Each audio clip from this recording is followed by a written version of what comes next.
Very good morning everybody. मैं शोभा सिंह आप सभी का स्वागत करती हूँ अपने आज के वीडियो में। कैसे हैं आप लोग? आई होप बहुत अच्छे होंगे, लाइफ में बहुत मस्त होंगे और अपने आप से खूब सारा प्यार करना आप लोगों ने स्टार्ट कर दिया होगा। जो गलतियाँ मैंने की वो गलतियाँ आप ना करें, इसीलिए मैं ये सेल्फ लव का सीरीज़ लेकर आती हूँ डेली। आज का सेल्फ लव सीरीज़ 7 है। उसमें मैं क्या बताना चाहती हूँ, जैसे जैसे हम सीरीज़ में आगे बढ़ेंगे आप सभी को क्लियर होते जाएगा। अभी तक हमने सीरीज़ 1, 2, 3, 4, 5, 6 कंप्लीट कर लिया और बाहरी लोग, फिर फिज़िकली क्या गलती मैं कर रही थी, कैसे उसमें सुधार लेकर आया। कॉम्प्लीमेंट कोई दे रहा है तो मैं उसको एक्सेप्ट नहीं कर रही थी, कैसे मैं उसको सही कर सकती हूँ, कैसे अप्रिशिएशन किसी को अप्रिशिएट कर सकती हूँ, वो सीखा। कुछ रूल बनाए, फिर उसको कुछ प्रायोरिटीज़ भी बनाए, वो सभी हमने डिस्कशन किया। आई होप उन सभी सीरीज़ को देखने के बाद आपने भी अपनी लाइफ में कुछ रूल्स प्रायोरिटीज़ बना लिए होंगे।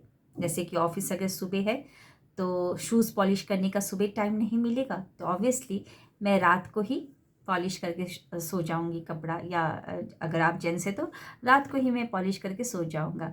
सुबह ऑफिस में जाते ही एकदम से बेंच पर मतलब चेयर टेबल पे बैठ नहीं जाना है। थोड़ा सा कुछ मैंने प्रायोरिटीज़ बनाया है कि कुछ एक नया कोट में लिखूंगी या पढ़ूंगी, दूसरों को भी बताऊंगी। थोड़ा सा अपना जॉली नेचर रखूंगी, ऐसे एकदम सीरियस नेचर नहीं रखना है ना। तो कुछ ना कुछ आपने प्रायोरिटी सेट कर लिया होगा। अब आते हैं एक और चीज़, मैंने जो गलती की है उसी से आपको बताना चाहूँगी, है ना। तो मेरी क्या गलती है, गलती थी कि इंसान हूँ, आपको भी पता है, और इंसान जो है ना उसका दिमाग बहुत चंचल होता है। माया आपको हमेशा कंट्रोल करने की कोशिश करेगी। कुछ ना कुछ वो माया इस तरीके से आपको अपने चंगुल में फंसाना चाहेगी कि बस आप अपने प्रायोरिटीज़ को भूल ही जाओ, सेल्फ लव करना भूल ही जाओ। तो मेरे साथ भी ऐसा ही होता था।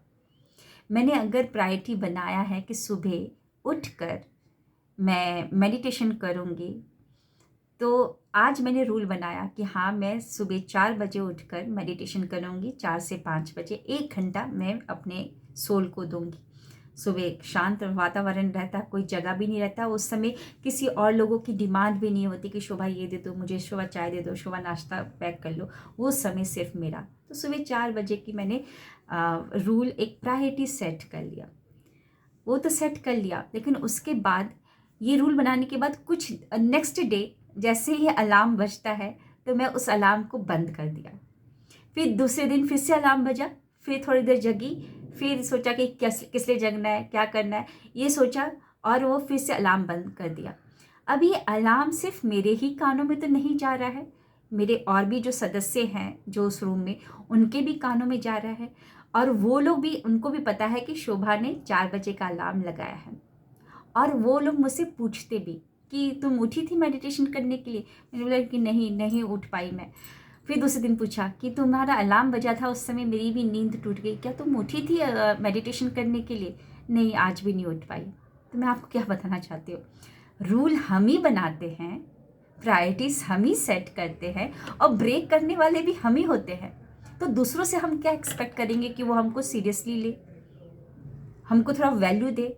हमने खुद ही अपनी चीज़ों को, अपने शब्दों को, अपने रूल्स को, प्रायोरिटी को अगर वैल्यू नहीं दिया तो सामने वाला कैसे मेरे को वैल्यू देगा। आई होप मेरी बातें आप समझ पा रहे हैं कि हम ही ब्रेक करते हैं। तो आज का सीरीज़ है कि थोड़ा बाउंड्रीज सेट करना है, कंसिस्टेंट रहना है, कंसिस्टेंट रहना पड़ेगा, है ना। तभी ये कंसिस्टेंसी आपको आगे की तरफ लेके जाएगी। अब जैसे कि एक मैंने बाउंड्री रूल बनाया कि मुझे 9 बजे मेकअप करना है। मैं नहा के आ गई हूँ, अब मैं मेकअप करूँगी। ऐसा नहीं फाउंडेशन वगैरह नहीं, एटलीस्ट लिपस्टिक, काजल, अपने बालों को तो संवार सकती हूँ। सेल्फ लव में मैंने एक ये रूल और एक प्रायोरिटी बना लिया कि 9 बजे तक नहाने के बाद मैं मेकअप करूँगी 10 मिनट में। 9:10 पे मैं तैयार हो जाऊँगी। लेकिन उसी टाइम पर मेरे घर के एक परिवार ने, एज जो पर्सन है, मान लीजिए मेरे ससुर जी हैं, उन्होंने बोला कि चाय दे दो मुझे 9:10 पे। अब क्या करेंगे? आपने तो प्रायोरिटी सेट कर लिया, रूल सेट कर लिया कि मैं फिजिकल लेवल पर अभी तक मैं मेकअप नहीं करी थी, तो अब मैं मेकअप करूँगी, 9-10 तक तैयार हो जाऊँगी मेकअप करके। लेकिन 9 बजे ही, 9:05 पे ही किसी ने डिमांड किया चाय देने के लिए, तो मैं क्या करूँगी? क्या मैं अपनी प्रायोरिटी से मुकर जाऊँगी? क्या मैं मेकअप नहीं करूँगी? जो मैंने रूल बनाया है उसको मैं फिर से ब्रेक कर दूँगी? ऐसे सिचुएशन में हम क्या करेंगे? बहुत बार ऐसे आता है सिचुएशन। तो इसमें क्या करना है, उनकी बातों को सुनना है। तो हाँ, आप बोल सकते हैं कि सुनना है उनकी बातों की। जी हाँ पापा जी, मैं चाय आपको दे रही हूँ, 5 मिनट, सिर्फ 5 मिनट मुझे दे दीजिए, आपका चाय मैं आपके टेबल पर पहुँचा दूँगी। इससे क्या हुआ? आपका भी रूल ब्रेक नहीं हुआ, और एकदम से आप रिजिड वे में नहीं बोले कि हाँ ठीक है, मैं अभी आपको नहीं दिखाई दे रहा कि मैं मेकअप कर रही हूँ, कर दूंगी ना, चाय बना के दे दूंगी। इस तरीके से बोलने से तो अच्छा है कि हाँ, उनकी बातों को पहले सुनना है और बोलना है कि हाँ, कन्वे करना है कि हाँ मैंने आपकी बातें सुन ली है, हाँ पापा जी आपकी चाय आपकी टेबल पर पहुंच जाएगी, मैं ज़रूर आपको चाय लेकर आ रही हूँ। सिर्फ 9:09:05 अभी 9:05 पे उन्होंने आवाज़ लगाया है, तो आप बोलेंगे कि मैं 9:11 पर आपकी चाय आपको दे दूँगी, है ना। और अगर आपने टाइम दे दिया है 9:11 पर, तो उस टाइम पर चाय देनी भी है, ऐसा नहीं कि आप मुकर जाए, है ना, ऐसा नहीं, मुकर नहीं जाना है ना। एक और इंसिडेंट मैं समझाती हूँ, शायद लंबा वीडियो हो रहा है, लेकिन आप स्टोरी से तो मज़ा आता है, मैं आपको बता रही हूँ। एक हमारे गांव में ही जैसे कि मेरी मम्मी के यहाँ पर, मैं एक मम्मी ने बोला कि वो भाभी से मिलने के लिए चलते हैं, तुम भी देख लेना।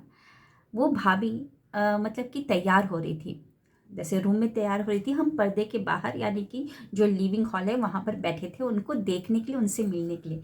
तो उनकी सास क्या बोल रही हैं कि ये अभी मेकअप करेगी, साड़ी अच्छे से पहनेगी, तब ना आएगी, है ना, ऐसे करके मजाक कर रही थी, मतलब और लोग हंस रहे थे। लेकिन मैंने देखा इतना मजाक उड़ने के बाद, मतलब इतना वो बोल रही थी उनकी सास और भी सब लोग बोल रहे थे, अगर मैं होती तो मैं गुस्सा हो जाती, एकदम से मेकअप वेकअप छोड़ देती और फिर बाहर निकल जाती, है ना कुछ बोल देती। मैं अपनी बात बोल रही हूँ। लेकिन मैंने उनसे सीखा, उन भाभी से सीखा। पर्दा पूरा मेकअप करने के बाद वो पर्दा हटाकर बोली थी कि माँ जी अगर मैं तैयार नहीं होंगी तो गांव में तो सब लोग बोलेंगे ना कि उनकी बहुरिया इतना अच्छे सज धज के नहीं रहती है। मैं सज धज के हूँ तो आपकी भी तारीफ हो रही है। सोचिए, उन्होंने एकदम पासा ही पलट दिया, इतने हंसते हंसते उन्होंने सज के भी आई और इतने हंसते हंसते उन्होंने बोल दिया, और सब लोग हंसना स्टार्ट कर दिए थे कि सही बात है, उन्हीं की तो बदनामी होगी, उन्हीं का मजाक उड़ाया जाएगा कि कैसी बहुरिया लेकर आए हैं, बहू को लेकर आए जो कि जैसे तैसे रहती है ना। सेल्फ लव करना मैंने उनसे भी सीखा, भले ही वो गांव में है, पर्दे में है, लेकिन सेल्फ लव वो कर रही थी। और किस तरीके से उन्होंने अपनी रूल को प्रायोरिटी दिया, यानी पूरा मेकअप कर किया, अच्छे साड़ी पिनअप करके आई। दूसरा, कन्वे मैसेज किया, है ना, उन्होंने बोला भी कि क्यों लेट हुआ, इस तरीके से उन्होंने बताया। तो कभी कभार हमारी लाइफ में ऐसा सिचुएशन आ जाता है कि उसी टाइम पर कोई और भी आपके समय को डिमांड करता है। जैसे कि एक और मैं इंसिडेंट बताती हूँ, जो कि मैंने आपको सेल्फ लव सीरीज 6 में बताया था, जो मेरी ऑफिस में सीनियर मैनेजर थी। उनका सुबह का था कि वो सुबह आते ही थोड़ी देर आराम से रिलैक्स करेंगी, फिर कोट देखेंगी, कोट मेरे को भी बता दी थी और वो अपने स्टेटस पे भी लगा दी थी, फिर वो अपना जो कीबोर्ड है मॉनिटर को पोछा करती थी। कुछ दिनों के बाद या कुछ महीने के बाद उसी टाइम पे हमारे रीजनल हेड, डीवीपी, एवीपी सारे के सारे आ चुके थे। मतलब कि सस्पेंस समझ लीजिए कि एक तरीके से था, सस्पेंस विजिट था उन सभी लोगों का, जो कि बहुत ही हायर लेवल पर थे। उस टाइम पर अगर इतने हायर लेवल के लोग आए हैं जो हमसे कई ज़्यादा ग्रेड में बड़े हैं, तो हम क्या करते हैं? मैंने तो क्या किया, जैसे ही मैंने एंटर किया, देखा कि इतने सारे लोग हैं, तो मैंने चुपचाप चली गई उन लोगों के पास कि कुछ बोले ना। लेकिन मैंने उसको देखा था, सीनियर मैनेजर को, वो घबराई नहीं, वो पहले के अपना पर्स रखी, फिर कोट निकाल के पढ़ी, स्टेटस पे लगाई, ग्रेटिट्यूड किया, प्रणाम किया अपने मॉनिटर को जो भी है, क्योंकि उसी से तो पैसा आ रहा है, और उसके बाद कीबोर्ड साफ किया। और वो उस समय पे आई, मैं एकदम मेरा फेस रेड हो गया था कि क्या बोलेंगे वो सारे के सारे, इसको कहीं गुस्सा ना करे। लेकिन जो डीवीपी थे, डेप्यूटी वाइस प्रेसिडेंट, उन्होंने बोला कि वाह क्या बात है, तुम तो बहुत ही, तुम्हारा शेड्यूल बहुत अच्छा है, तुमसे सीखना चाहिए शोभा, तुम इनसे सीखो कुछ। है ना। तो मतलब सेल्फ लव, जब आप कंसिस्टेंट रहते हैं इन सभी कामों को लेकर, प्रायोरिटीज को लेकर, तो लोग भी आपको वैल्यू देते हैं। वो मेरा जो मैनेजर, जो मेरे से ऊपर लेवल पे थे, जिनके साथ हम काम करते थे, उन्होंने संभाल लिया। उन्होंने बोला कि वो अभी नहीं आएगी सर, अभी देखिएगा क्या क्या करेगी, हंसते हुए बोला कि देखिएगा देखिएगा कि क्या क्या करेगी। उन्होंने संभाले, क्योंकि वो सर को पता था इसका डेली का शेड्यूल, अगर ये डेली ब्रेक करती तो लोग वैल्यू नहीं देते, है ना, लोग वैल्यू नहीं देते। नहीं तो लोग जैसे क्या बोलेंगे कि जब भी मैं कुछ काम देता हूँ तो इसको अपना काम याद या मतलब आ जाता है। जैसे कि मैं अगर बोलता हूँ कि नाश्ता दे दो मुझे, तो ये क्या उसी टाइम पे सजना संवरना कर देती है, कल तो ये इस टाइम पे नहीं सज रही थी, कल तो इस टाइम पे ये कुछ और काम कर रही थी, है ना। तो हमको अपनी प्रायोरिटीज को लेकर थोड़ा स्ट्रिक्ट रहना है, कंसिस्टेंट रहना है, तो देखिएगा लोग भी आपको वैल्यू देंगे, लोग भी आपको समझना स्टार्ट करेंगे। पहले हम अपने आप को समझे तो सही इस तरीके से। तो कैसा लगा आपको आज का सीरीज़, ज़रूर बताइएगा, कमेंट करते रहिए। आपके छोटे छोटे शब्द और छोटे छोटे एप्रिशिएशन मुझे और मोटिवेट करते हैं नेक्स्ट सीरीज़ को लेकर आने में। So thank you, wish you wealth. मैं free of cost law of attraction की क्लासेस चलाती हूँ, जिसमें काफ़ी सारे लोग आते हैं। अगर आप भी आएंगे तो बहुत अच्छा रहेगा। Thank you, wish you wealth, bye.